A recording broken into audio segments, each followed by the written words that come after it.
Hello, everybody. Welcome back to another edition of Welcome to Sunland. My name is Jamin Devon with Sunland News. Robin Cartwright, Martin County Press. And we're back for another week, our month anniversary. You're like the second longest relationship I've ever had. That's a way to start the show. Robin always has something saved. She's like, I'm going to throw this in there. I've been saving this one up. Yeah. That's so funny. Well, first of all, congratulations on the 1 month. How do you feel about it? I feel good. How do you feel about it? I feel great. Every week we release it, I see more and more, not only potential for what it is that I know we can do, but also I see more and more people actually engaging with it, asking more questions, sharing it with more people, more arguments as well. Yeah. I see you out there. Yeah, but I think it also drives our conversations, which is wonderful. Because I feel like every week, what do we talk about? Yeah. Because there's so much to talk about. 100%. There's always stuff happening. Yeah, people are helping us kind of distill down to what's important to them. And I absolutely love that because like we say, we're trying to meet people where they're at. Yeah, for sure. This is a great way to do it. Yeah, and I also just feel that gap that I'm always referring to as it relates to like Florida and state sort of things happening. Like for myself, I feel it closing. Mm-hmm. And I also just want to bring that to more people. It's so much stuff happening. I feel like every day I open my phone, Google knows me so well too. My Google algorithm, it's got me. Yeah. They got me hook, line, and sinker. But every day I open up, I see Senate bill this number, House bill this number. I'm like, how are people keeping up with this? It's ridiculous. It's exhausting. And I'm so grateful for people that are doing it well. Yeah. Mm-hmm. Because it's nice to know that you have a trusted resource to go to, that you can read something and figure out what's happening. And, you know, everybody has a bias and some kind of skin in the game. So trying to read things with a little bit of a open mind as to who's providing you the information. But it is a lot to keep up with. Yes, it's nearly too much. But that's literally why we started this. At least that's one reason why. Just to keep up with everything going on, tying it back to home. And speaking of home, this week has been, you've had a lot going on. It's too much. Speaking of too much, it's in the too City much. of Stuart. Yeah. Some of this stuff I'm well aware of. Some stuff I want you to educate not only myself, but the audience on what's going on. Why don't you kick us off? Yeah. So there's a lot of drama in the City of Stuart, and it's very unnecessary, truthfully.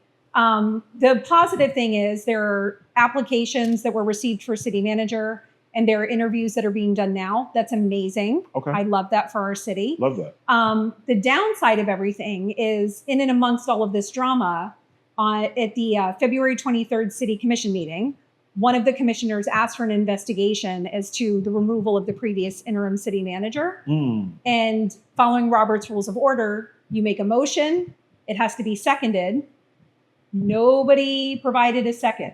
Not even for discussion purposes. So the motion died on the floor, or on the dais.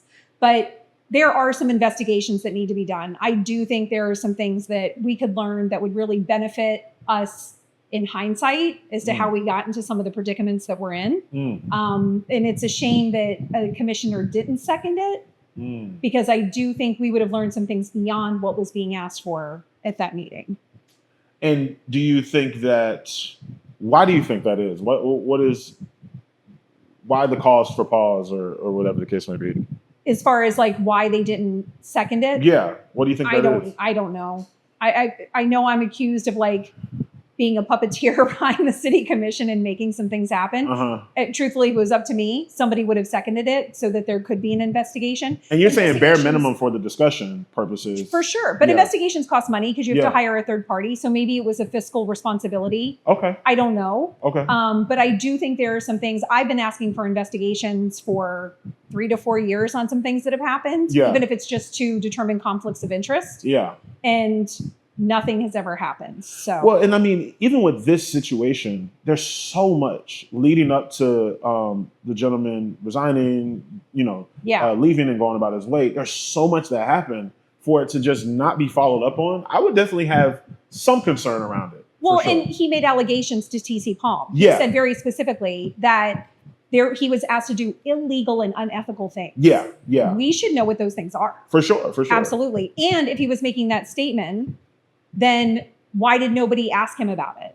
Why did TC Palm even ask a follow-up question? I don't even know. Yeah. It wasn't part of the reporting that they did. Yeah. And from what I read, I didn't see that. I didn't see that part. Again, maybe they did, but it didn't make it to 100%, which is, I don't know. That's a whole separate thing. But like I said, just so much leading up between the article that you made, that you wrote with some of the sort of living situations.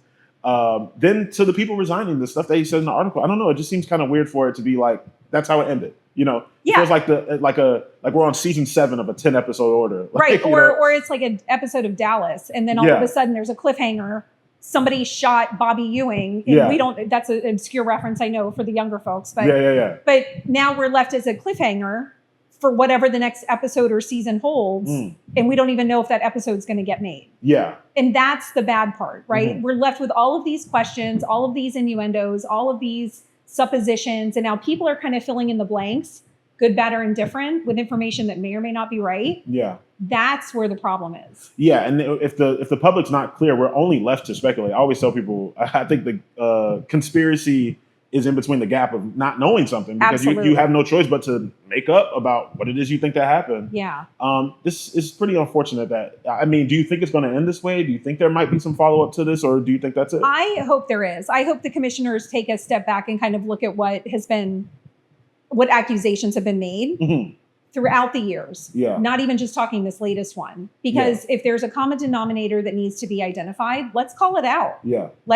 Let's just put it all out there. Yeah. But to your point, I think when people don't know and they fill in those gaps with their own information, I think that's where the problem is, because now you have all of these people who have made assumptions as to a truth that may or may not be true. Yeah. This is pretty unfortunate. I don't know why. I don't know how we got here in terms of some of the secrecy that comes along with dealing with. And it's everywhere. It's not just the city. The city just happens to have a lot of it at this moment. Yeah, for sure.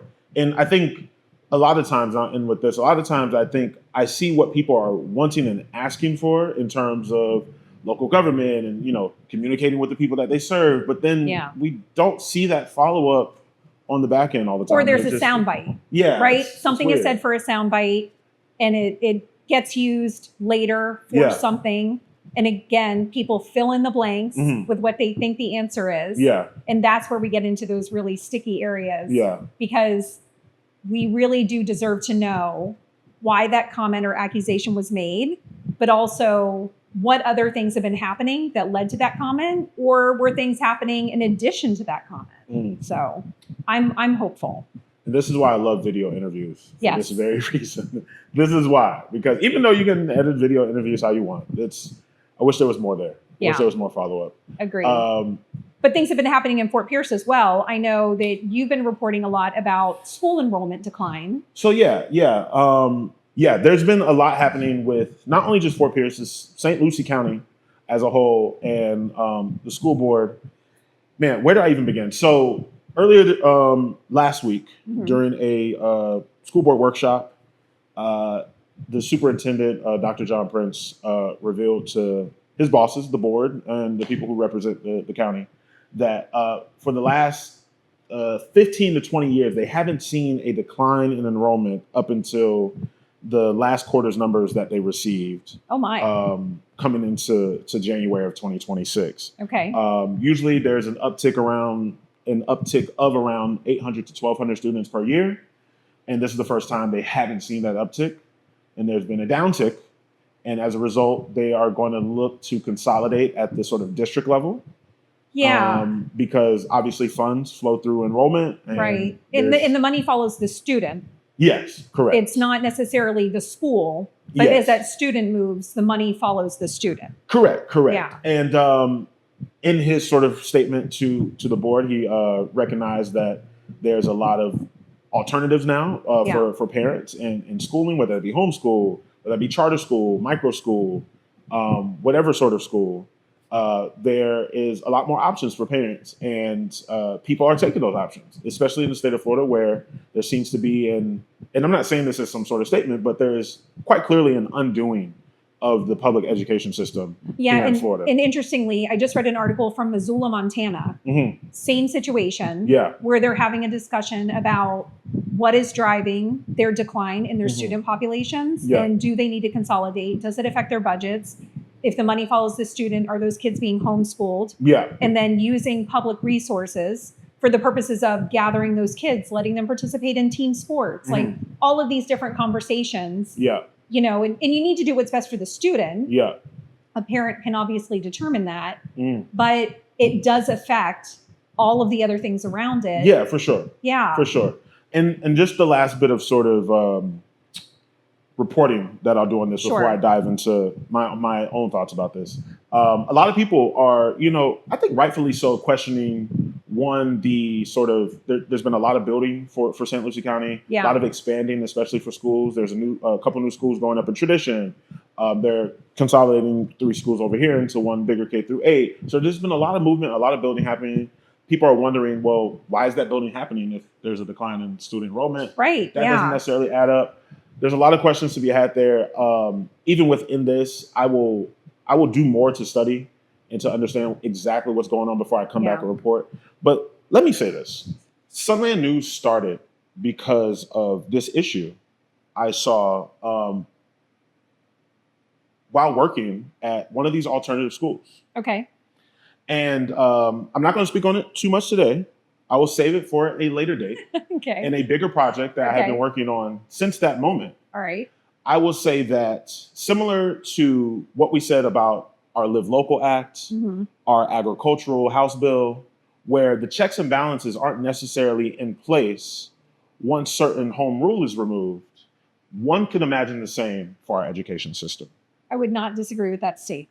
One can imagine the same. Yeah, I feel like, to your point, there are decisions being made that are not sustainable. There's no accountability.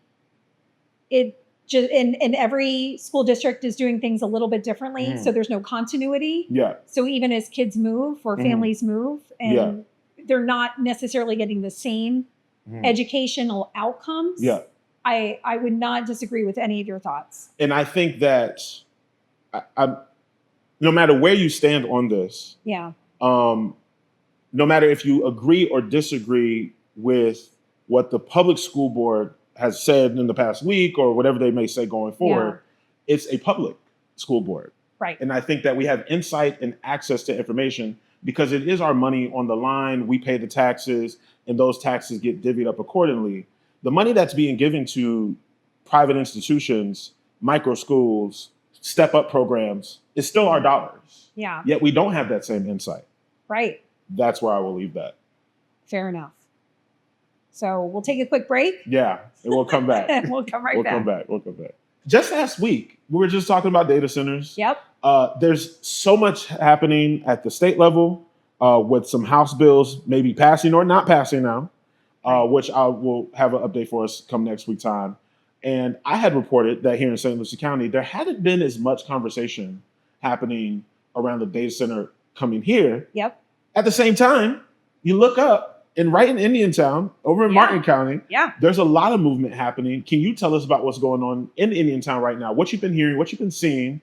And then also, I'm hearing that there is a rally coming up in Indiantown as well. Just update us. So there's a flurry of activity, and it's a lot. And we probably need to take some time to really digest it. We can do that at a later episode because a lot of pieces are moving right now. But basically, Florida Power and Light has about 8,000 acres that they purchased back in 2023 for $93 million was the asking price. And nobody knew what it was for. Well, now we fast forward to where we are, and we're learning that that land is being annexed in. There's talk of data centers. And it's also in partnership with a couple of other parcels. So there's potentially 3 or 4 data centers that are being proposed for Indiantown. Wait, hold on. Sorry. Yeah. 3 to 4 conversion into one, 3 to 4 separately? The way it reads is it's 3 or 4 different projects. Okay. That land is being annexed from the county into the village of Indiantown to be developed. Interestingly, when the annexation took place, they had a PUD, which is a development application. And in that was a tiny little caveat to include data centers were an applicable use of that land. Oh, okay. Fast forward, there's a data center being talked about. So there's been a lot of movement. I would like to invite everybody out to Indiantown on March the 21st. It's a Saturday at 10 a.m. at the Indiantown Veterans Association. Okay. There will be a rally so people can learn about these items. Okay. There will be a variety of speakers, and it's just to come and learn what's happening because there's a lot of environmental impacts. Gotcha. There's a lot of infrastructure impacts. There's noise pollution. There's light pollution. And even when they talk about all these jobs that will be created, Some of those jobs are temporary because they're the building of these facilities. But once it's in place, it's not the same number. yeah, So those are the kinds of conversations that we need to be having. So Yeah. I invite everybody out to Indiantown on March 21st. yeah, absolutely. And same thing that was going on here. One, it was supposed to be over 1 million square feet, and It's like 1.6 million or 1.2 million. square something feet. ridiculous Absurd. like that. Something Yeah. crazy. For one of them. Yeah, and like you said, during the construction phase, tons of activity happening. But once Yeah. these things are in place, that number, goes down to, Yeah. a quite small number when you compare it to the overall size of the space. Right. But the promotion of this is, oh, isn't this great economic development? Because we're going to create all of these jobs. Those construction jobs are temporary. And PS, by the way, for a majority of places like this, Mhm. those jobs are not always local individuals beat me because to they it. build facilities all over. Yeah, They actually bring in people who already know how to do what they're doing. yeah, So the jobs that are being created, yes, it could have an impact on the economy in a very Yeah. positive way, yeah, but it's not necessarily what it's being billed as. Yeah. So people just need to be aware, again, there's more to the conversation than just we're going to have more jobs or this is going to create jobs. yeah. We need to ask better questions about what's happening and we need to get better information. Yeah, for sure. Absolutely. Yeah. And I mean, just to tie that up in a nice little bow. Yeah. Anytime I hear one of these announcements, we always hear those sort of headline numbers, all of the different things that's going to be coming into the area. Yeah. But once you get into the minutia of it and the details, because like you said, these things are outfitted and built a certain way. Why wouldn't they bring in people who've already done it before, Yeah. rather than start from scratch and bringing in people locally, which would be nice. It'll be amazing. But obviously, they have an economic incentive to do it a different way. Right. So again, back to just having the conversation and asking the questions, because we don't want to get into a situation where we just accept anything and then, things maybe get snuck in that we didn't want. But if we Yeah. know and we say, okay, that's cool or that's not cool, then we can make that decision. Absolutely. And Yeah. I think it's important for people to be aware, to be part of the conversation. So Yeah. I love that people are getting involved. They're trying to learn more. So grateful for that. I Yeah. just hope it's not too late because I feel like like we've talked about before, a lot of these decisions are happening without our participation. They're Yeah. happening behind the scenes. Yeah. And then by the time we hear about it, the propaganda's out there. Isn't it great? Everybody supports it. And Yeah. then all of a sudden, everybody's asking what the hell happened. Yeah. Yeah. We'll take a quick break and we'll be right back. So real quick, we're going to slot in an amazing interview that we just had. You enjoyed it, right? I did. I thought it was Yeah. incredible. We talked to the CEO of Project Lift, Yep. Bob Bob Zacchio. Zacchio. We're going to slot in a few clips here. Expect this full interview coming out in the coming weeks. But we wanted to make sure that we at least put something here that, we had the conversation and Yeah. for you to learn exactly what Project Lift is. So that's what this is right here. What do you think people get wrong about Project Lift? If you had to guess. I think the funny on it is I think what I get most commonly is they say, "Oh, I thought you were an automotive repair shop," Right. and I'm like, or they used to say, "I thought you gave away bicycles," like they, Yeah. they think I was like, Jack the Bike Man out of Palm Beach or something. Right. Yeah. Yeah. I thought you gave away cars, right? And I love those pieces. I love that that's how people view us. But I think that they ultimately confuse Project Lift with a skilled training program when it's really a mental health program With a Yeah. training component. with a training With component. an outcome. Yeah. That's Yeah. right. Yeah. It's a mental health program that uses the skilled trades as a vehicle into the kid's life for mental health improvements. That's all Gotcha. it is. Gotcha. It's So that's not all it is. That's I all mean, it is. yeah. But it is a But to simple sum it up, concept. It's a yeah. simple Yeah. concept. Mm. There's no rocket science behind this. I think there's some secret sauces in there that make it all work together. And that has to do with culture and familiarity with each location and how they operate. But other than that, it's that's no one has ever asked me that question before. That is probably one of the best questions I've ever been asked. You're so smart. Yeah. It really is. So I loved our conversation with Bob. It was great. I thought it was amazing. I always learn something every time I talk to him. Absolutely. What was I know you're not as familiar with Project Lift as Yeah. I am because I'm ready for a tour though. Yeah, I'm ready I for a can't tour. wait. I We're gotta gonna see have a what's whole going day on. with I know. Yeah. We're gonna have a whole day with Bob. Yeah, absolutely. But what was your biggest takeaway? Like what was the one thing that you think, oh, I didn't know that, or I'd heard, or what was your one big takeaway from all of this? Well, one that on the surface, just looking at it, I knew there was a lot of vocational stuff happening, Right. but the mental health component, I was not as privy to Yeah. as that being sort of the core and main component of what it is that they do. Again, Right. on the surface, I think rightfully so. seeing kids work on cars, build things, doing things that I obviously can't do. I don't know how to change my oil, so I'm definitely gonna go over there for stuff like that. Right. All of that's amazing and that's cool, and obviously that's a trend right now. People sort of alternative educations for one, but two, people realizing like, oh, I can work with my hands and I can do sort of and have a good life. Yeah, absolutely, 100%. You don't need a college degree, and 100%. Not that we're advocating for people not to go to college. There's a lane for everybody. 100%. And seeing that is like automatically that's what catches me. Right. But I did not know just how heavy the mental health component was. So that was amazing to learn, and I want to hear and learn more about that. Yeah. Which is why I think the tour will be ideal. So yeah. And I think anytime there's somebody who's like, a hometown kid that's doing good for our community. I think it's always good to spotlight. That's another great point too. Yeah, not to cut you off, but just want to say the fact that it is home based. I love that. I thought that's amazing. One could assume it is, but hearing that is always good to hear. So yeah, that's super cool. Yeah, and my favorite part of it was just hearing from Bob, reinforcement from Bob about them meeting kids where they're at. Oh yeah, for sure. Like we always talk about we need to do with people in our community. 100%. I absolutely love that they are taking the time to get to know the kids that are participating in their program, making sure that no kid is falling behind, targeting the kids that may not necessarily succeed otherwise.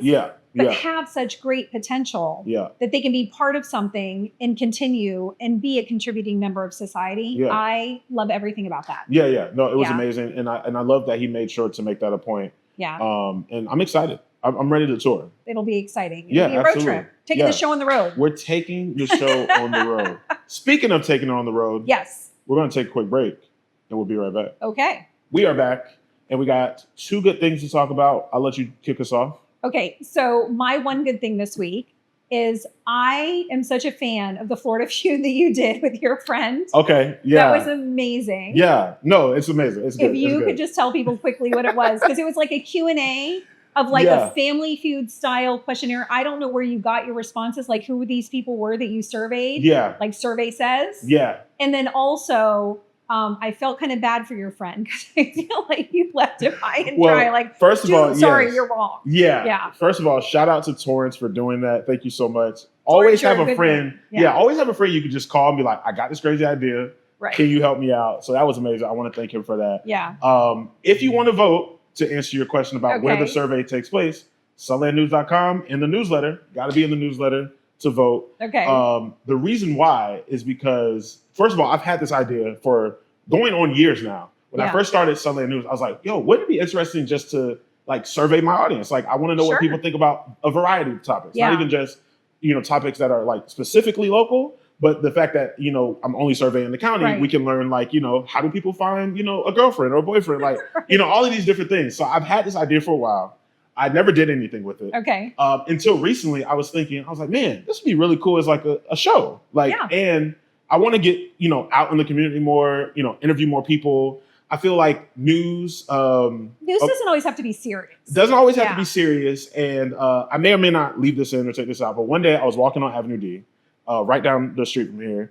And I was with my friend Jay Kwan. We was recording. And some kids came up to us. And they were like, hey, man, like, what's going on with your camera? And I was like, we're Sunland News. He was like, you the news? I was like, yeah. He was like, I don't trust the news. I was like, you don't trust the news? I was like, why not? He was like, news only come around when stuff is bad. And I was like, he's not wrong. No, he's not. He's not wrong. Yeah. And I've been thinking about that ever since he said that.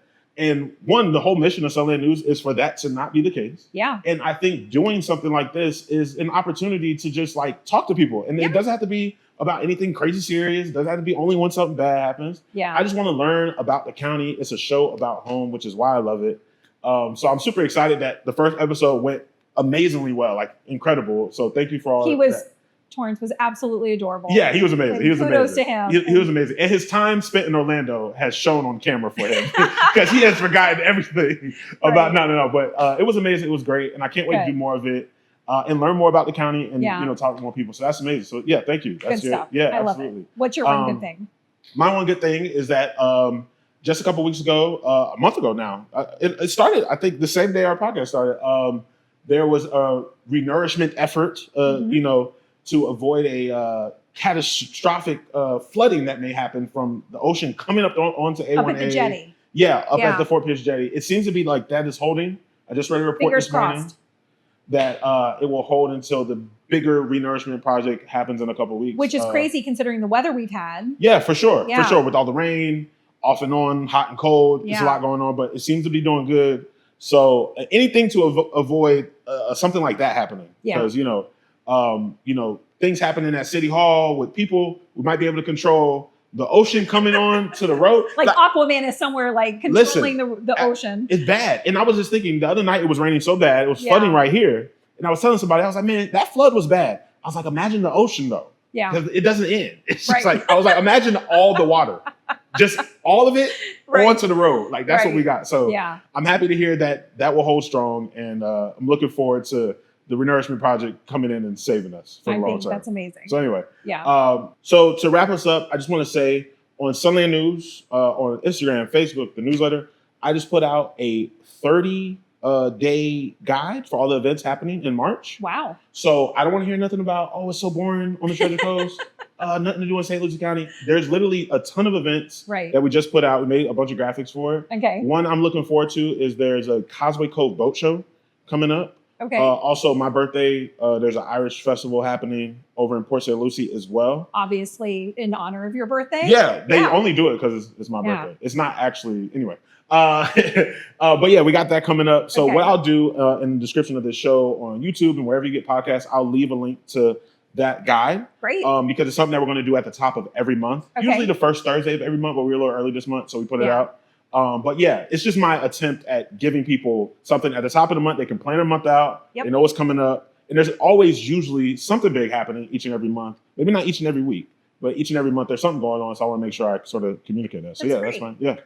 My only upcoming event is about voting Oh, yes. Okay. because it is an election year. So I need people to go check your voter registration, check with your supervisor of election, make sure that you're currently registered to vote, that you're an active voter. Because also, I don't know if people know this, but we had a legislature decision a few years ago Uh-huh. where your vote by mail becomes null and void after every general election. So we had Oh. a general election in 2024. Oh, so and then it kind of cancels out. cancels it out. So you have to read. Okay. if you vote by mail, I want to make sure you have enough time to go on and make that happen again so that you are prepared to get your voter ballot in the mail and have time to fill it out and send it back in so that Yeah. your vote counts. Gotcha. Because what we saw yesterday in Texas was a lot of chaos during their see. election. There That's were what, okay. voter precincts that were closed. The supervisor of election websites weren't updated with what was closed, where people needed to go to if they went to a different one. It was It was a mess. absolute mess. Yeah. Yeah. So take the time now, be prepared, have a plan, kind of like a hurricane evacuation plan, maybe, Yeah. but a voter registration plan. Make sure that you have everything in order so that you are prepared to vote when we have our elections coming up this year. Beautiful. I love that. And hopefully this podcast, along with everything that we're doing, Mm-hmm. is an aid and teach you everything that's going on, what you're voting for, who you're voting for, etc. I'm excited to be a support in giving people the access to the information to make the best decision. And for I think themselves. we're pending one person for an interview Yes. to confirm a date. But Yeah. for anybody else who is running for office, this is your open invitation. Please contact Jamin at hello@sunlandnews.com. .com. Don't forget the .com. Don't forget the .com. Some do. Yeah. And make sure that you let him know your availability so we can make sure we're available Yeah. because we would love to have you on to discuss your pending campaign. Yeah, absolutely. Yeah. Anything that we can do to educate the people locally, I'm all for it. So please reach out. Please do that. This has been an amazing show. Happy 1 month anniversary again. Happy 1 month. This is just the beginning. We're about to take off. Okay, it's already taken off, but we're going even higher. We're going on the road. Yeah. We got all different types of stuff coming up. We got some interviews coming up. Yep. Hopefully more and more information to keep you well informed. Thank you for this. Thank you. This has been great. Always good. Yeah. Yeah. We'll see you later. Bye. Bye. Stay safe. Okay, bye.